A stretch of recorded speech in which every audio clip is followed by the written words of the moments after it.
Hello everyone and welcome back to another episode of my Out of the Park baseball series with the Pittsburgh Pirates. And of course, if you saw the last episode, you would know that today we have a game 163 against the Cubs.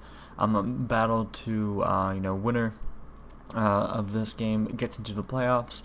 Winner of this game also takes the NL Central, which the Pirates have not won since 1992.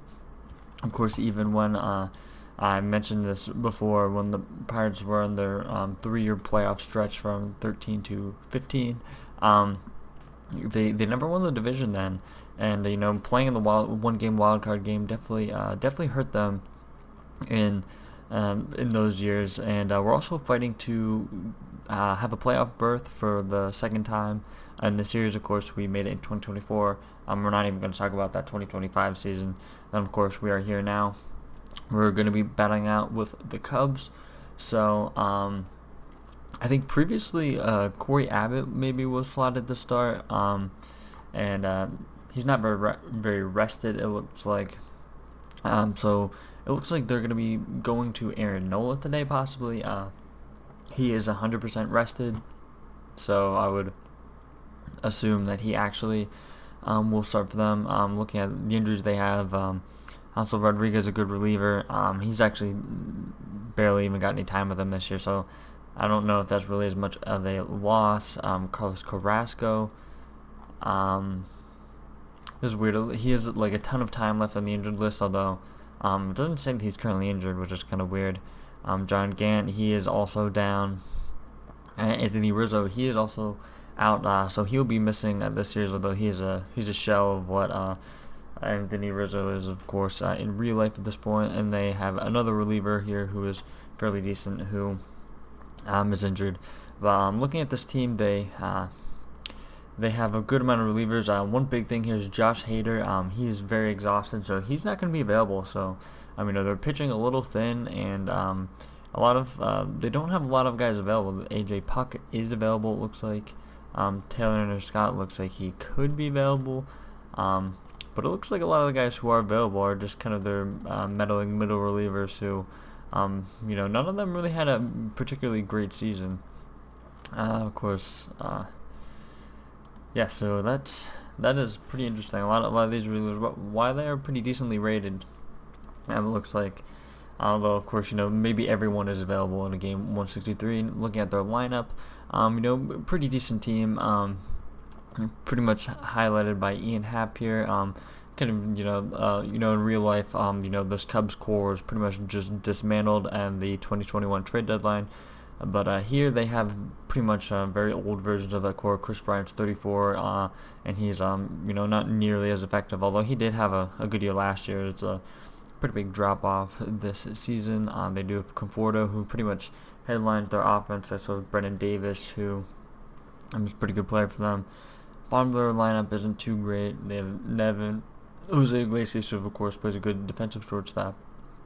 They also have Chase Strump and Miguel Amaya, who hasn't really developed in what he usually develops into in OOTP, which is a very, very good catcher. He's decently rated, but hasn't really performed offensively in this save.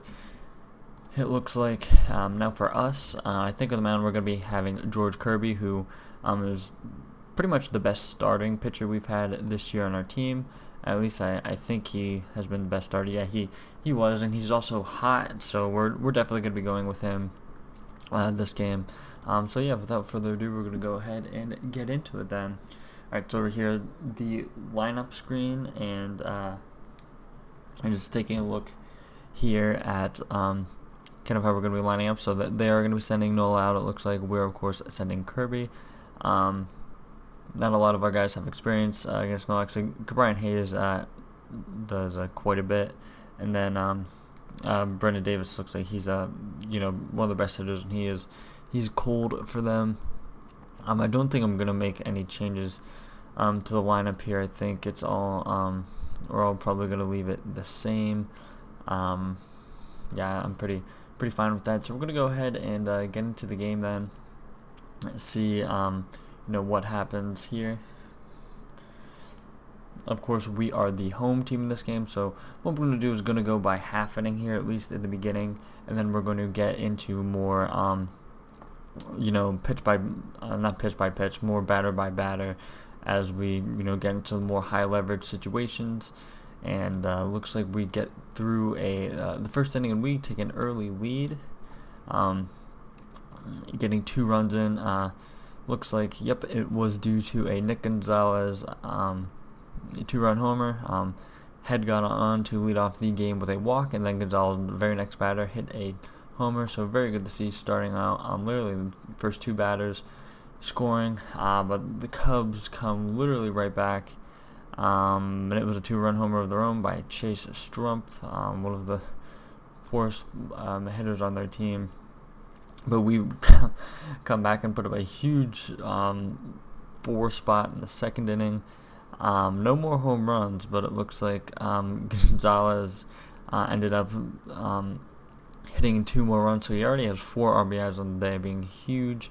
Head also continues to be very good, and then Simmons ahead of his own there. Looks like we got some runners on there. Kirby sacrificed Button to move him over.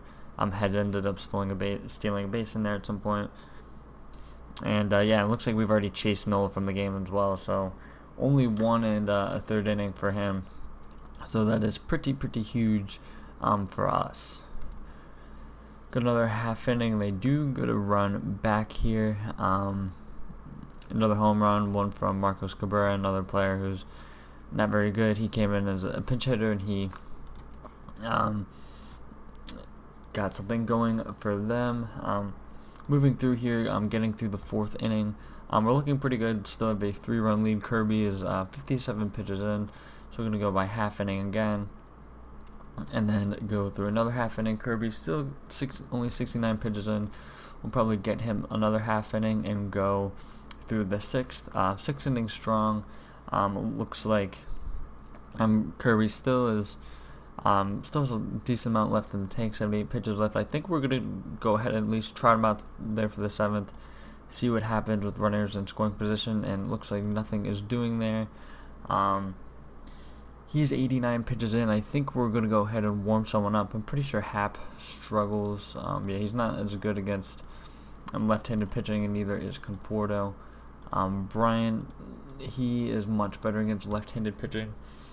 So I think what we're going to do here is, first we're going to go by runners in scoring position there. I think what we're going to do is we're just going to get some double action up here in the bullpen. We're going to get Wyman, a lefty, up. Gonzalez, I really would prefer not to use him. He's only has 41% stamina.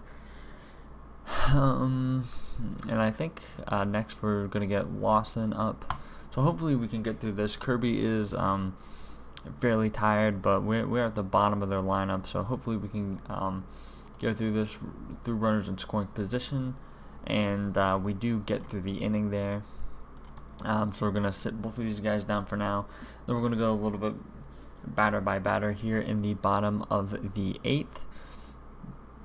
So we can pinch hit for Kirby when his spot comes up the lineup. Meanwhile, Hayes hits one deep out to left, but Davis makes the catch in left field. Robinson, we're going to have him swing away as well. It looks like we may not even get to Kirby's spot in the lineup. And we are, of course, 2 outs, and Simmons is up at the plate. Where are we? The Cubs lineup, Ian Happ is up. So what we're going to do is we're going to... that means we're going to go with Wyman here. Hopefully he can get them. I don't know much about Brennan Davis, but he is a little better against lefties, as you would assume. Let's see what Simmons going to get on a 2-0 count here. He's just going to ground out. Actually, we have an error at first base, so Simmons is going to advance to second. So now that puts us with a runner in scoring position there. With Kirby's spot due up, so we're going to be pinch hitting for him. They have Nick Anderson, a righty, on the mound. He's not nearly as effective against left-handed batters, so that's exactly what we're going to be doing here. We're going to get a left-handed batter up, and Jing Chang's going to be the one who we're going to use here, so we're going to put him in for Kirby, and then we're going to go ahead and swing away a 0-1 count See if we can get any insurance here. Most likely not going to happen. Slow roller up the middle, and they're going to get him at first base, so nothing really doing there.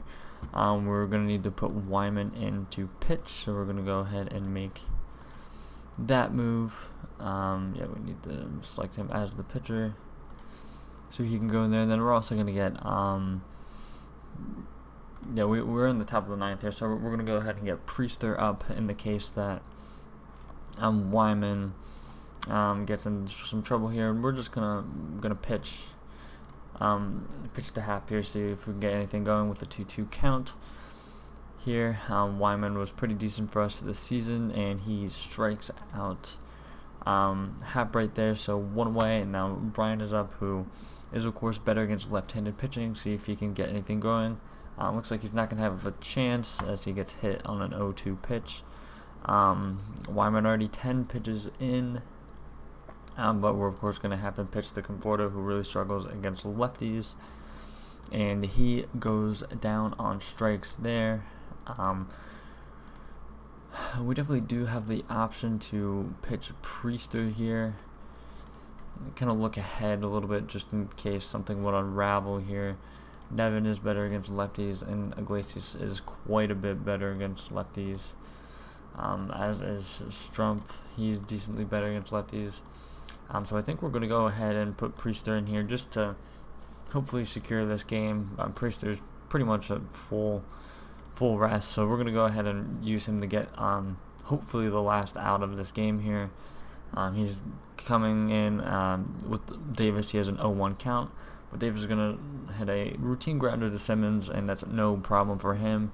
And that's going to get us the victory here, as we're going to be going into the playoffs, beating Chicago in this game 163, and also winning the division, of course, for the first time since 1992. So very, very cool to see that we're able to get the division under wraps. And of course, looks like, by one probability that Gonzalez 2-run homer had the biggest effect on the one probability in the game. Of course, they had that 2-run homer of their own where they tied it up, but then ever since then, that huge spot that we put up in the fourth spot that we put up in the second, that was the last runs for us, and they only answered back with 1 1/3 before we were able to shut them down. Kirby, of course, he went 8 strong through 100 pitches, and he was very, very good for us. Continued to pitch very well on his hot streak. Wyman came in and got outs against important left-handed batters on their team. And then Priester, of course, got the final out of the game. We chased Nola early, which was huge, and then they, kind of had to put their meddling bullpen in, and they did the job shutting us out.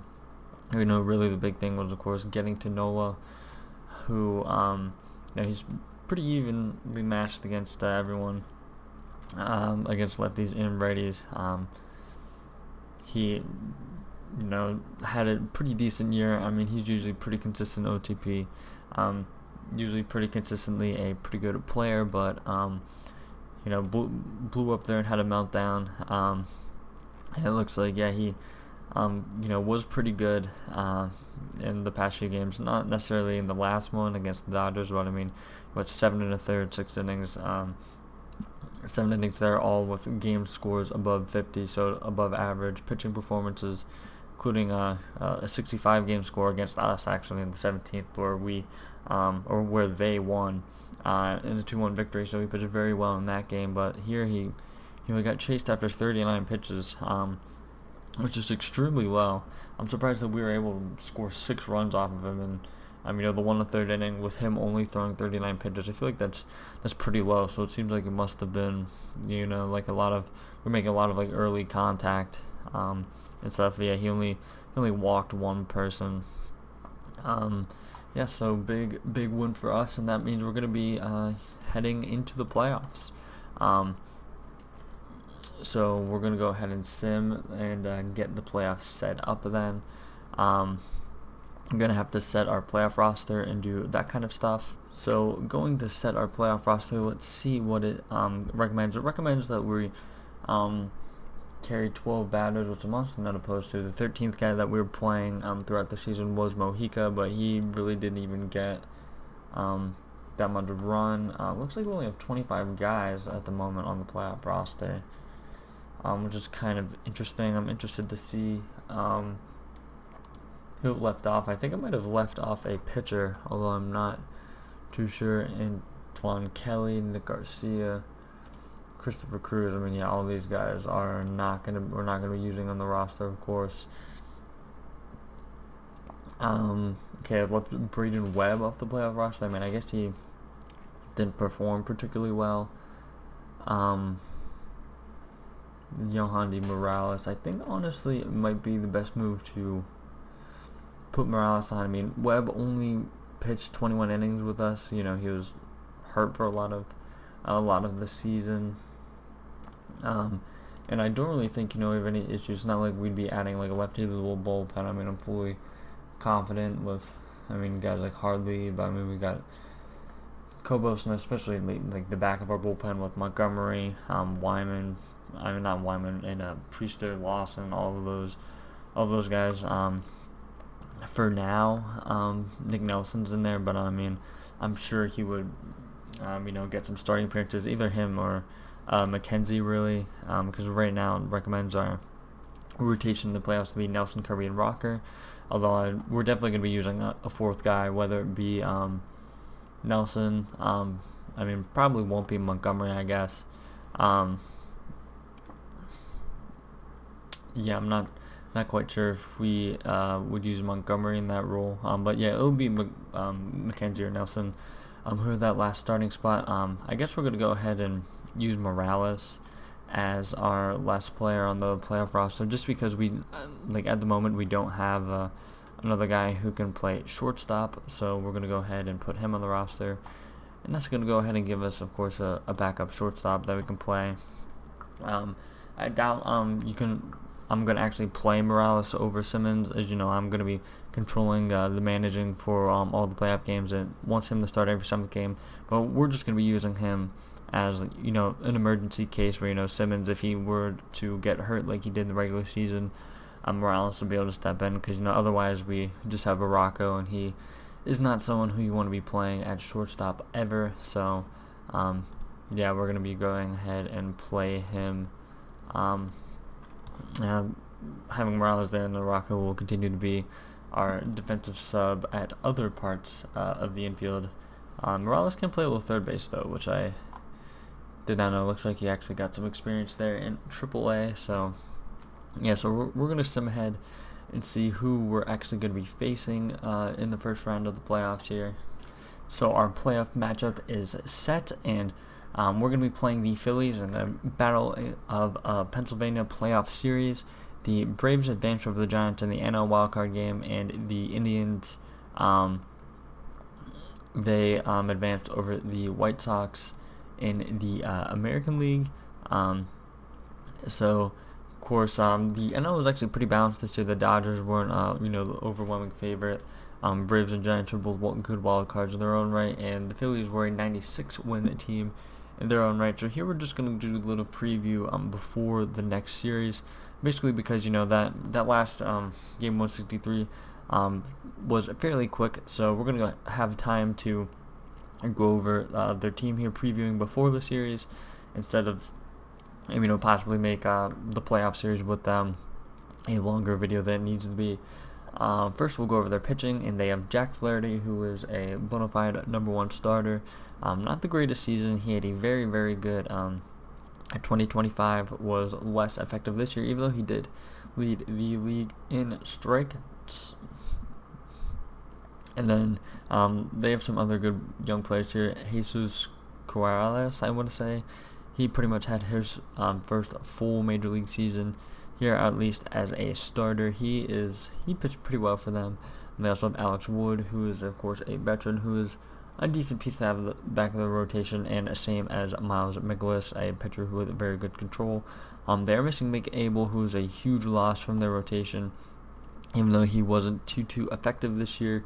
He, of course, is very highly rated in this game, and someone who we wouldn't want to face in the playoffs. They have Carlos Gonzalez, who is on the IL who didn't really play this year, so he doesn't really matter much. And they have Jackie Bradley Jr., who did not hit very well this year, but of course he is a pretty good defensive center fielder, so they will be missing him, especially with, I guess Stuart Fairchild isn't the worst center fielder. His rating would probably be higher if he had more defensive experience in center, I would assume. I'm not talking about their offense. This is where it looks like they make their money.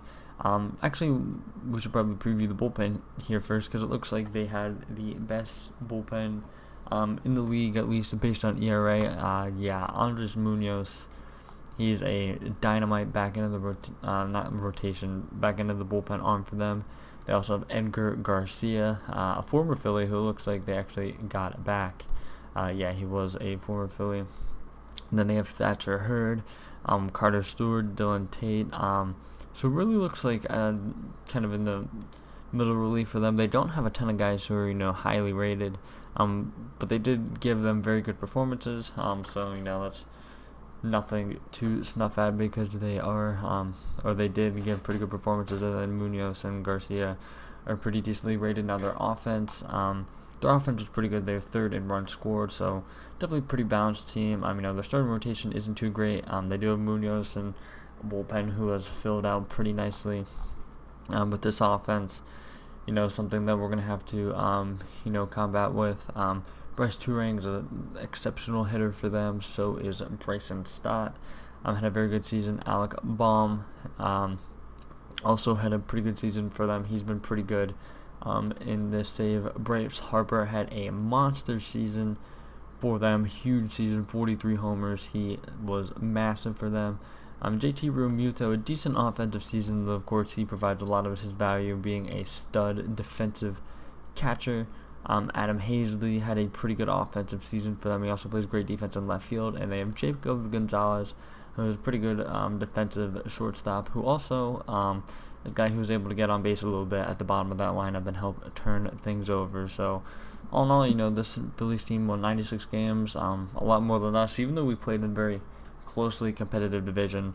I definitely think we were, a 90-win team this year. Even, did not mean to click on retired numbers. Our expected win-loss was a little bit better, but I think if we weren't such a tightly competitive division, the worst team in this division only won 75 games. The Marlins were pretty bad in the NL East. Rockies were pretty bad in the NL West. But all in all, very, very balanced here. Only 67 team. One team was the bottom in the American League, and besides the Rockies, really 67 win teams were, the worst, which is pretty good, pretty well balanced competition in this year's MLB. So yeah, the next episode we're going to be taking on the Phillies in our second year in the playoffs of the save in 2026, and hopefully this playoff run fares better the last time we were in the playoffs. So thank you again for watching, and I'll see you in the next episode.